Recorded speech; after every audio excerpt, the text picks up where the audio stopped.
میر صاحب, کرنل احمد صاحب اور ڈاکٹر جمال ناصر سمیت باقی دیگر احباب یہاں موجود ہیں. سچی بات یہ ہے, میں باہر جرنلسٹ ہوں اس وقت پاکستان میں, جو سعود سیر صاحب کے ساتھ جس کی سب سے زیادہ رفاقت رہی ہے. یہ کم و بیش 50 سال سے کچھ عمر بنتی ہے. میں ایک طالب علم تھا اور گورنمنٹ کالج عسکر مال کی اسٹوڈنٹس یونین کا میں جنرل سیکرٹری رہا. یہاں صدیق الفاروق صاحب بھی میرے بعد عہدیدار رہے.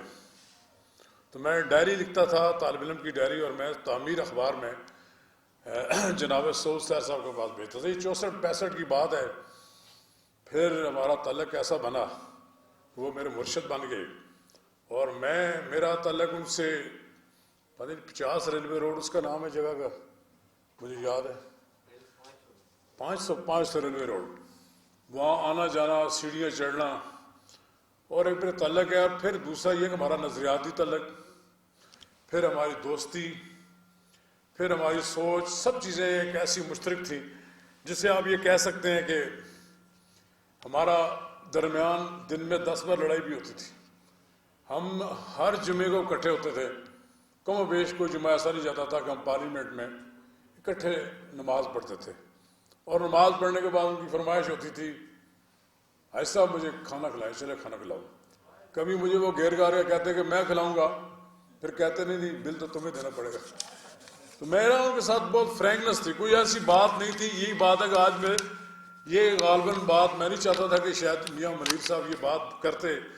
انہوں نے کہہ دی کہ انہوں نے ان کی امانت تھی کہ انہوں نے یہ کہا. مجھے بڑی دلی تسلی بھی ہوئی کہ میں ان کو آخری وقت نہیں دے سکتا. سچی بات یہ بڑا دکھ ہے مجھے. میں نے بڑی کوشش کی کہ میں انہیں ملوں, لیکن کرنل احمد صاحب نے بتایا کہ نہیں, ان سے ہمیں ملنے نہیں دے رہے کیونکہ کرونا وائرس ہے اور انفیکشن کا ڈر ہے. میں ان کو فون کرتا تھا, اور آخری میری 2 ٹیلی فون ہوئی ان کے.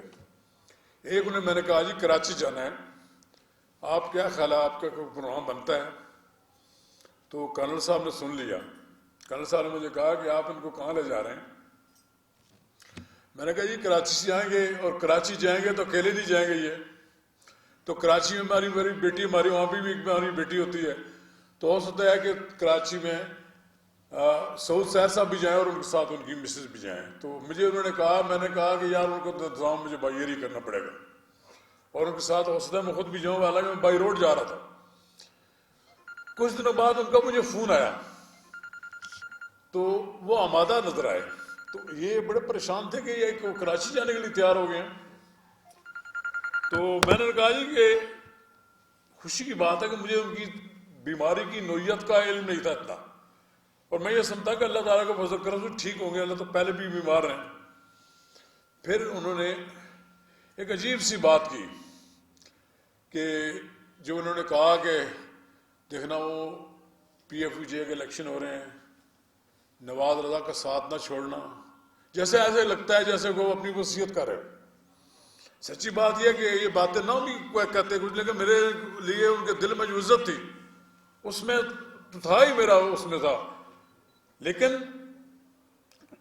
میرا ان کے ساتھ مذاق یہ تھا, تو کہنے لگا کہ دیکھیں یہ جو بات کہتے تھے کہ ہاں میں نے نواز رضا سے سوٹ لینا ہے, سلوا کے دے گے.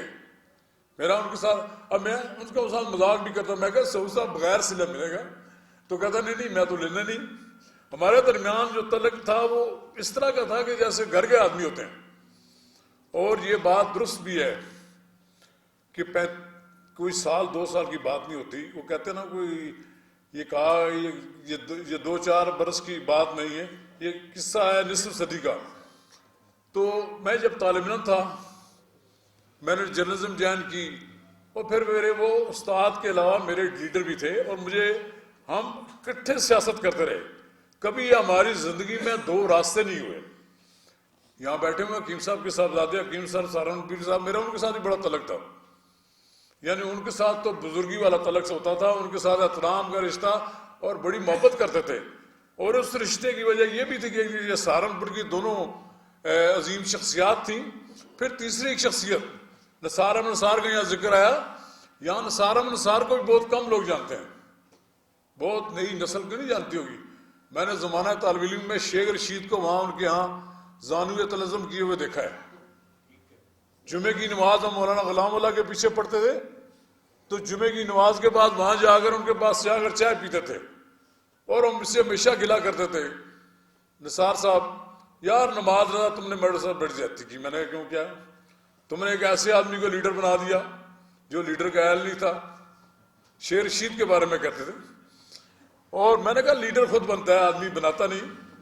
تو وہ بڑی محبت کرتے تھے, تو وہاں بیٹھتے تھے, چائے پیتے تھے, ان کے ساتھ بڑی مطلب وہ ایک بڑے دبنگ آدمی تھے اور کھل کے بات یہ کرتے تھے, جو دل میں ہوتی تھی وہ بات کرتے تھے اور وہی بتایا کرتے تھے کہ آغا شورش کشمیری کے ساتھ ہمارا کیا تعلق تھا. مجھے اس بات کا فخر ہے اور میں اپنے آپ کے لیے اپنے سرمایہ یاد سمجھتا ہوں کہ میں نے آغا شورش کشمیری کی جوتیاں سیدھی کی ہیں.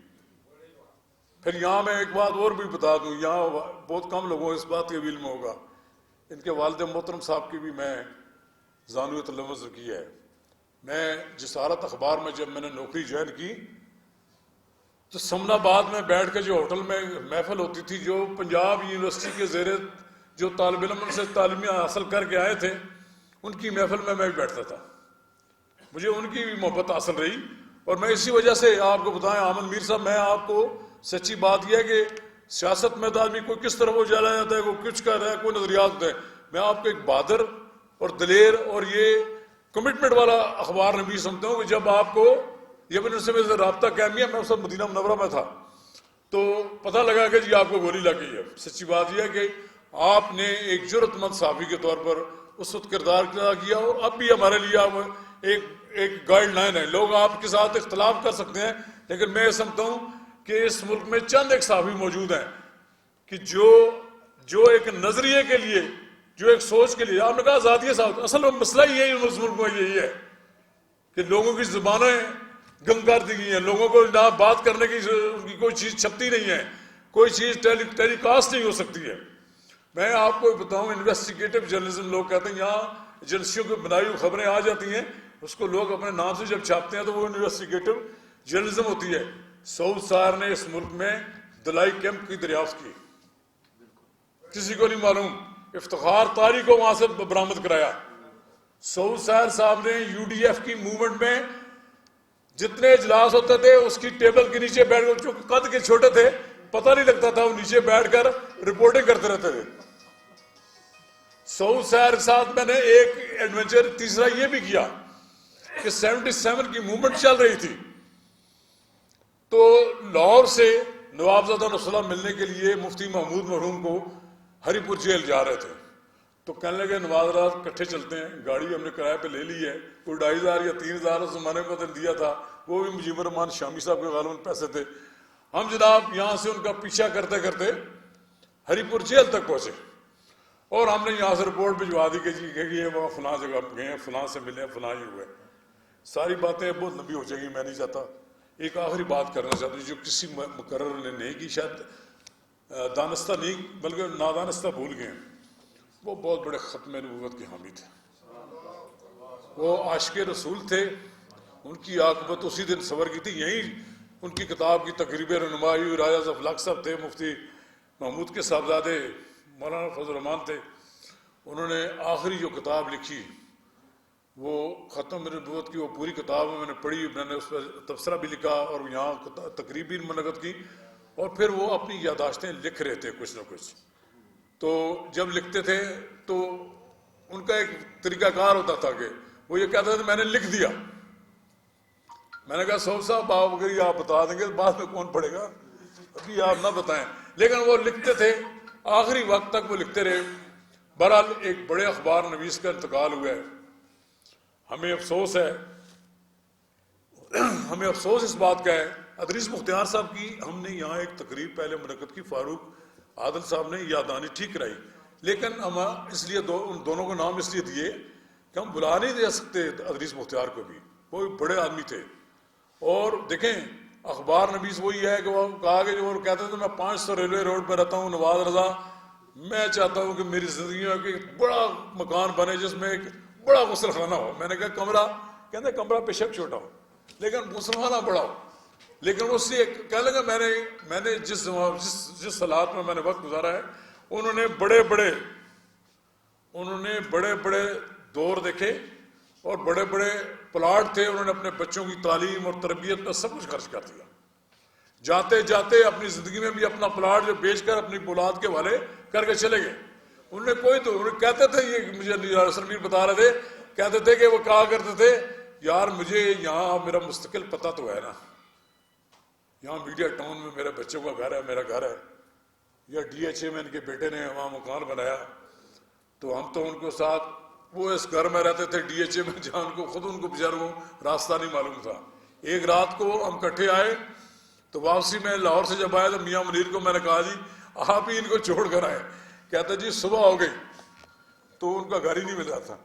تو وہ اصل میں ابھی راستے آپ ان کی وفات کیا ہوئی ہے، ان کے راستے بھی ہمیں پتہ لگے کہ یہ راستہ جاتا ہے یہاں سے اس طرح جاتا ہے. 100 سال جیسے لوگ سال ہر سال صدیوں میں پیدا ہوتے ہیں، آپ اندازہ نہیں لگا سکتے کہ ان کے قلم کے سامنے الفاظ ہاتھ باندھے کھڑے ہوتے تھے. جب وہ کچھ چیز لکھتے تھے نا تو کسی کی لکھی ہوئی گئی گزری چیز بھی ہوتی تو اس میں جب اپنا قلم وہ اس پہ لگاتے تھے تو یہ بسم اللہ تعالیٰ آپ نے کہا، پتہ نہیں کس نے بھی مجھے کہا، آپ نے کہا کہ یہ میں بھی ان کو دیکھ کر لکھتا تھا. پھر میں نے اس لیے چھوڑ دیا کہ یار بے حرمتی ہوتی ہے، یہ کاغذ نیچے چلا جائے. میں اس چیز کے خلاف تھا کہ یہ بسم اللہ ہم لکھتے ہیں، اس کا احترام نہیں کر سکتے. بہرحال اس کا احترام یہی ہے کہ احمد میر صاحب اس شمع کو جلائے رکھیں، آزادی ثابت پہ جو حملہ آور ہو اس کے سامنے ڈٹ جائیں اور اپنی کمزور آواز کے ساتھ اس کا مقابلہ کریں. یہی ہمارے لیے